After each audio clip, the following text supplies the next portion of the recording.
Welcome to the channel. Welcome to Blue Chelsea TV. Another Thursday night in the Conference League and another flexing of muscle from the continent's most glittering second-string side. An entirely changed Chelsea 11 made it 2 wins from 2 at the start of the group stage, thrashing Greek side Panathinaikos 4-1 in Athens. 5 of Enzo Maresca's most consistent first-teamers were left in London, in addition to Cole Palmer, Wesley Fofana, and Romeo Lavia, who were never registered for this phase of the competition to start with.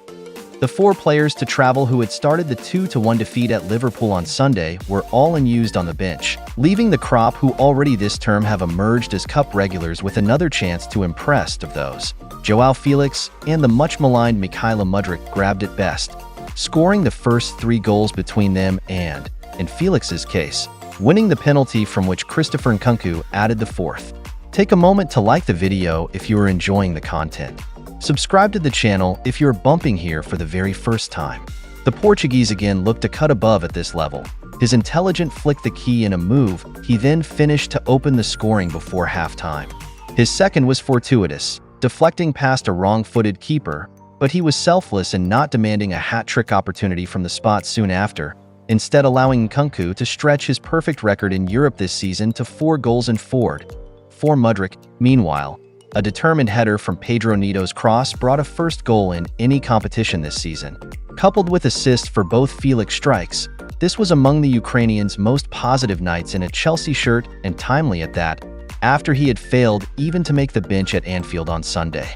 A broad smile and celebratory hug with Maresca after his goal had effectively settled the contest, suggested there are no hard feelings over that call.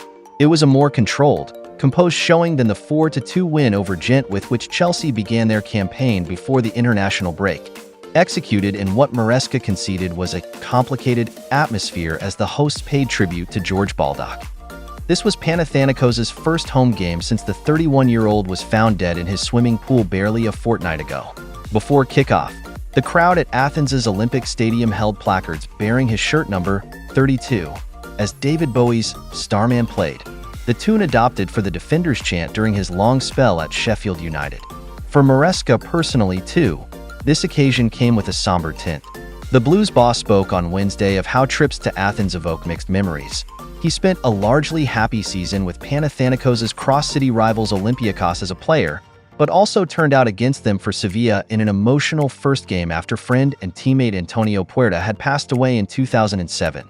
The Greeks channeled the emotion best from kickoff and went close early on, Filip Jorgensen producing a fine save to keep out Tin Jedvid's header after Chelsea's high defensive line had again been exposed, this time from a set piece.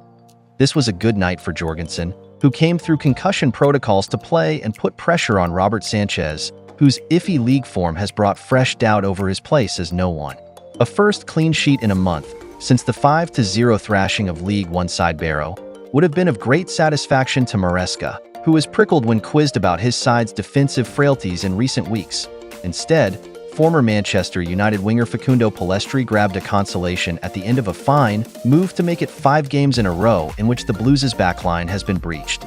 That will continue to nag at the manager, with games against Newcastle, Manchester United and Arsenal to come across the next 3 weekends in the Premier League. In Europe, though, Chelsea are cruising, a run deep into the knockout stages of this competition, already feeling an inevitability. That's all. Don't forget to like, comment, and subscribe. See you later with another video. Until then, bye-bye.